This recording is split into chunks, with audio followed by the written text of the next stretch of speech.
journal. Odette Pira.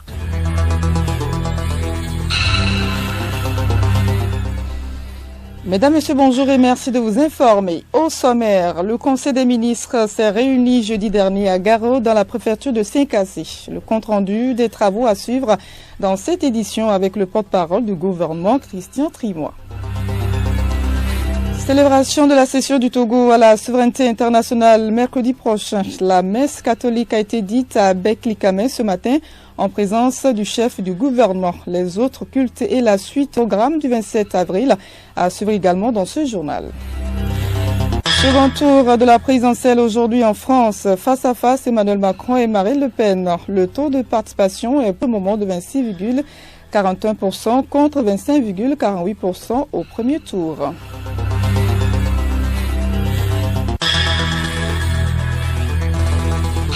Radiolomé.tg. Bienvenue à tous. Le Conseil des ministres s'est réuni jeudi dernier à Garo dans la préfecture de Saint-Cassé. Le point avec le porte-parole du gouvernement, Christian Trimois. À l'entame du Conseil des ministres, Madame le Premier ministre a rendu compte des échanges qui se sont tenus entre le chef de l'État et les forces vives de la préfecture d'une part, et lors d'une tournée qu'elle a conduite dans les localités de Timang, Namoudouat, Nambutit et Saint-Cassé d'autre part. En effet, ces rencontres ont été l'occasion de partager avec les populations les actions prévues dans le cadre du programme d'urgence pour la région des Savanes dans la préfecture de Saint-Cassé. Ainsi, dans le secteur de l'eau, 75 forages sont en cours de construction dans près de 30 localités frontalières et des adductions d'eau potable, AEP, seront construites dans toutes les bases militaires installées dans la préfecture. Afin d'améliorer l'accès à l'électricité, il est prévu, en plus des travaux d'extension de réseau, l'électrification à court terme de plus d'une dizaine de localités. Des lampadaires solaires seront également installés. Pour améliorer l'accès aux soins de santé, 2 unités de soins périphériques USP seront construites à Nassiégou et à Safobé. Le gouvernement procédera également au renforcement du plateau technique de l'unité de soins périphériques USP de Samnaba et de Boadé. Sera transformé en centre médico-social CMS, tandis qu'un nouveau CMS sera construit entre Goulongoussi et Niouaga. Dans le secteur de l'éducation, pour renforcer la couverture actuelle en matière d'infrastructures scolaires, plus de 30 nouvelles salles de classe équipées en table-banc seront construites dans les localités de Boadé, Niouaga, Goulongoussi, Nassiégou, Samnaba et Saint-Cassé. Au bénéfice du secteur agricole, 2 zones d'aménagement agricole planifiées ZAP sont en cours d'aménagement à Timbou et à Goulongoussi. Des retenues d'eau sont également en cours de construction à Samnaba, Nassiégou, Goulongoussi, Niouaga, Boadé, Saint-Cassé et Safobé. S'agissant d'infrastructures de connectivité, près de 10 tronçons, soit plus de 150 km de pistes rurales, sont en cours d'aménagement, ce qui permettra de relier et de désenclaver les localités de Biancouri, Zintago, Kotunzouaga, Kassou, Safobé, Natingou et Dontougou. Au cours des 10 échanges, les populations ont été exhortées à la poursuite de la préservation de la paix et au maintien de la proximité avec les forces de défense et de sécurité. Le Conseil des ministres a ensuite examiné 3 projets de décret et écouté 4 communications. Au titre des projets de décret, le Conseil a examiné et adopté un premier décret portant modalité d'application de la loi relative à la police des étrangers en République togolaise. Ce décret fixe les modalités de délivrance de visas et de cartes de séjour, ainsi que des autorisations d'entrée au Togo pour les étrangers. Afin de permettre à notre pays d'atteindre son objectif en matière de digitalisation des services publics, prévu à l'axe 3 de la feuille de route gouvernementale sur la période 2020-2025, ce texte prévoit que les demandes de visa et de cartes de séjour seront désormais effectuées par voie électronique. L'adoption de ce décret, en plus de la facilitation et de la rapidité des procédures, permettra de disposer d'une base de données fiable en vue de répondre plus efficacement aux défis sécuritaires liés au mouvement de personnes, tout en renforçant l'attractivité de notre pays en tant que destination de choix pour les opérateurs économiques et les touristes. Le Conseil des ministres a ensuite examiné et adopté un deuxième décret portant mission, attribution, organisation et fonctionnement de l'unité de partenariat public-privé. L'unité de partenariat public-privé, unité PPP, est mise en place avec pour mission de conseiller et d'apporter de l'expertise aux autorités contractantes dans la préparation et l'exécution des contrats de partenariat public-privé. Elle permettra de renforcer la compétitivité de notre pays et de diversifier ses sources de financement pour la réalisation des infrastructures stratégiques en vue de l'amélioration des conditions de vie des populations. Le Conseil des ministres a enfin examiné en première lecture un troisième projet de décret fixant les conditions et les modalités de défrichement au Togo, au titre des communications. Le Conseil des ministres a écouté une première communication relative à la mise en œuvre du projet de construction de centres modernes de soins mère-enfant dans 5 régions sanitaires du Togo, présenté par la ministre déléguée auprès du ministre de la Santé, de l'Hygiène publique et de l'accès universel aux soins, chargé de l'accès universel aux soins. Le gouvernement togolais, dans sa feuille de route 2020-2025, s'est fixé pour objectif de garantir la couverture santé universelle à travers le renforcement de l'accès aux services de base pour tous et l'amélioration de la qualité du système de santé. Il ambitionne de faire du système de santé un facteur contributif au développement du capital humain nécessaire à notre croissance. En ce sens, cette communication a pour objet de présenter le projet qui sera réalisé grâce à un partenariat entre l'Institut national d'assurance maladie INAM et un partenaire privé, ainsi que les diligences à mettre en œuvre pour un démarrage imminent des chantiers. La réalisation de ce projet permettra de renforcer le plateau technique de la santé en matériel de réanimation pédiatrique, en particulier néonatale, afin d'assurer une meilleure prise en charge du couple mère-enfant et d'éviter des décès. À titre d'exemple, l'hôpital mère-enfant pour le Grand Lomé et la région maritime aura une capacité de 175 lits et constituera un centre de référence national. Les hôpitaux des autres régions auront chacun une capacité de 50 lits. Le Conseil des ministres a ensuite écouté 3 communications relatives à l'inclusion financière au Togo. La première communication est relative à l'assainissement du secteur de la microfinance.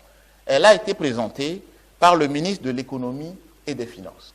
Dans le but de continuer à rendre plus performant le secteur de la microfinance, tout en protégeant les populations, une nouvelle stratégie comportant des orientations stratégiques a été définie. Elle permettra de protéger l'épargne des populations et d'assainir le secteur à travers le redressement des systèmes financiers décentralisés en difficulté et l'éradication du phénomène de prolifération des structures illégales qui portent préjudice à la population vulnérable.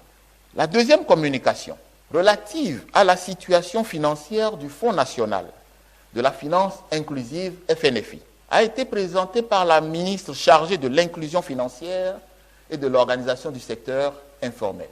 Cette communication, s'inscrivant dans la droite ligne de la précédente, vise à faire le point au Conseil des ministres de la situation du Fonds national de la finance inclusive et à proposer des actions afin de répondre aux défis qui se présentent.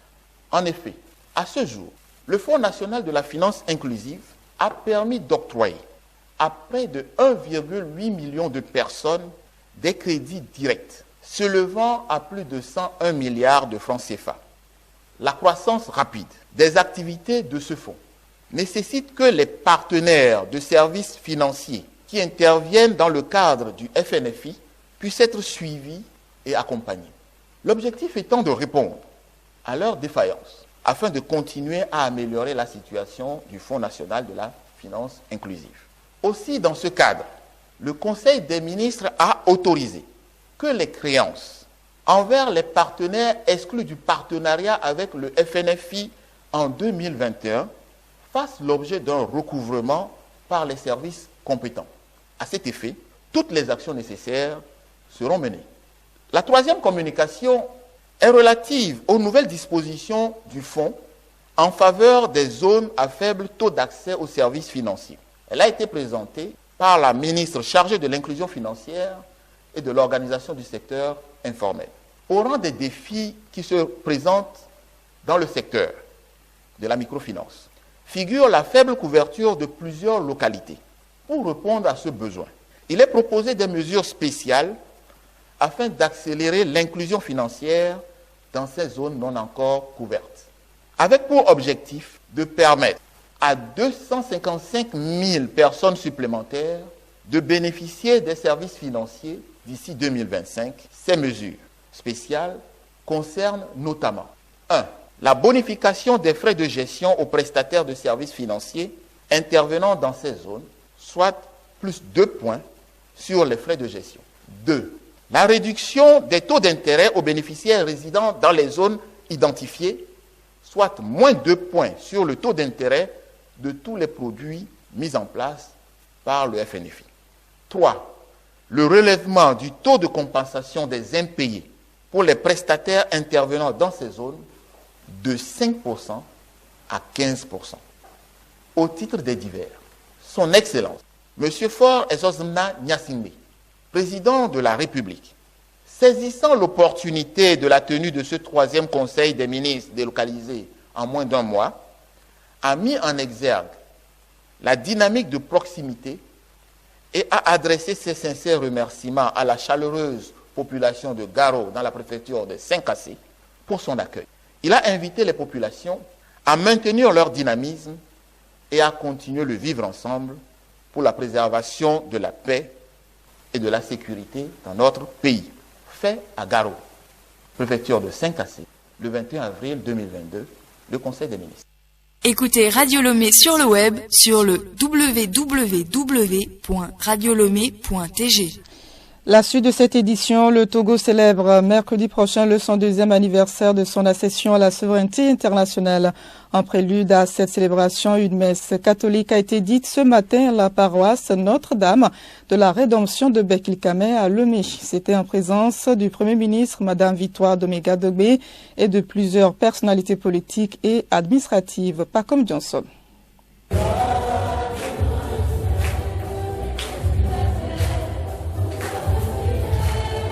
Il s'agit pour les autorités togolaises de confier le peuple togolais aux bons soins de l'Éternel, afin de les préserver du terrorisme et de l'extrémisme violent.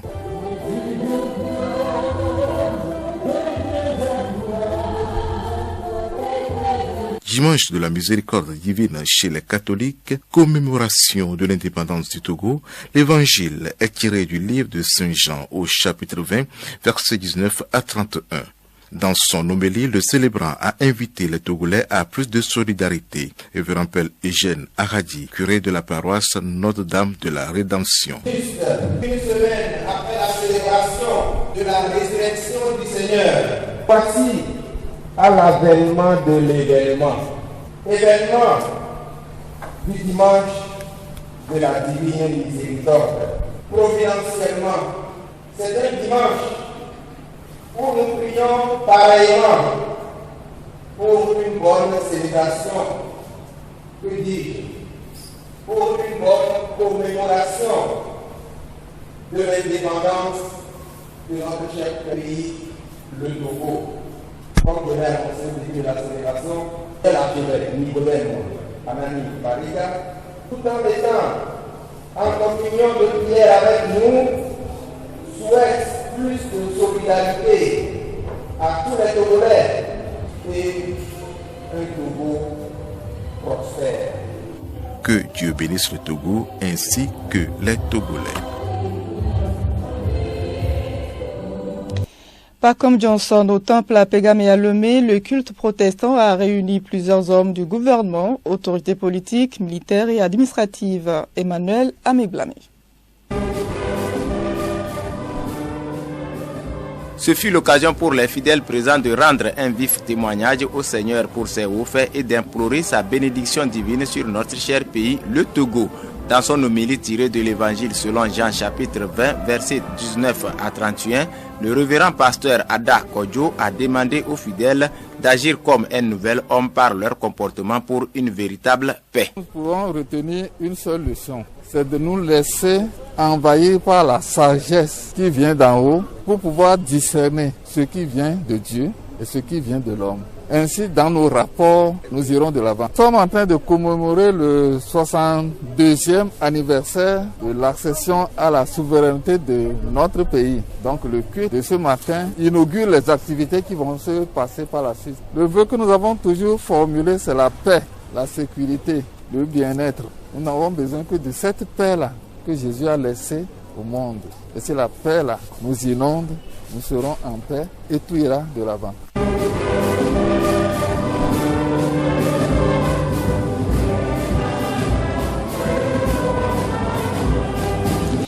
À présent, ce communiqué relatif à la célébration du 102e anniversaire de l'indépendance du Togo avec Nathalie Panegé. Dans le cadre de la célébration du 62e anniversaire de notre indépendance et pour tenir compte de l'état d'urgence sanitaire encore en vigueur relativement à la lutte contre la propagation de la pandémie à la COVID-19, les différentes manifestations y relatives se feront comme suit. Mardi 26 avril 2022, 18h. Ranimation de la flamme de l'indépendance par son Excellence M. Faure Essozimna Nyasingbe, président de la République. Seules les personnes suivantes y prendront part. Il s'agit des présidents des institutions de la République, des membres du gouvernement désignés, des membres du bureau de l'Assemblée nationale, des personnalités civiles invitées, du général, chef d'état-major général des FAT, des chefs d'état-major des armées. Mercredi 27 avril 2022, à Lomé. 8h30, défilé militaire présidé par son Excellence M. Faure Essozimna Nyasingbe, président de la République, à la place des fêtes. Seules les personnes suivantes détentrices de cartes d'invitation y prendront part.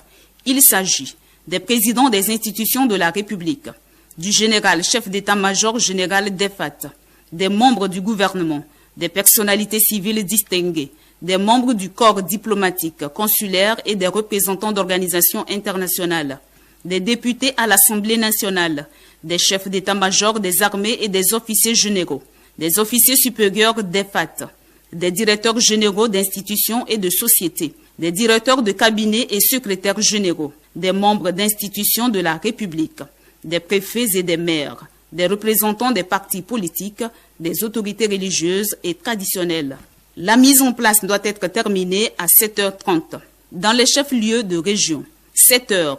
Défilé militaire par les éléments des forces de défense et de sécurité présents. Seules les personnes suivantes y prendront part.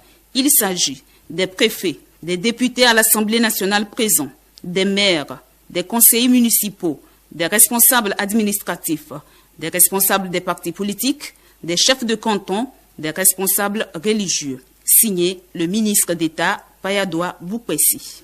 Écoutez Radio Lomé et vous avez tout le Togo dans votre maison.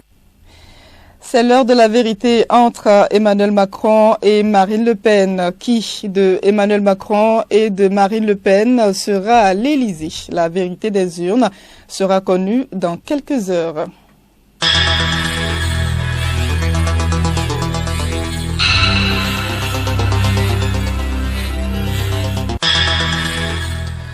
Voilà, c'est terminé. Cette édition se referme. Merci de l'avoir suivi. Retenez pour essentiel que le Conseil des ministres s'est réuni jeudi dernier à Garo dans la préfecture de Saint-Cassé. Et puis, célébration de la session du Togo à la souveraineté internationale mercredi prochain. La messe catholique a été dite à Beklikame ce matin en présence du chef du gouvernement. Les autres cultes et la suite du programme, vous avez suivi tout ceci dans cette édition. Restez à l'écoute. L'information continue.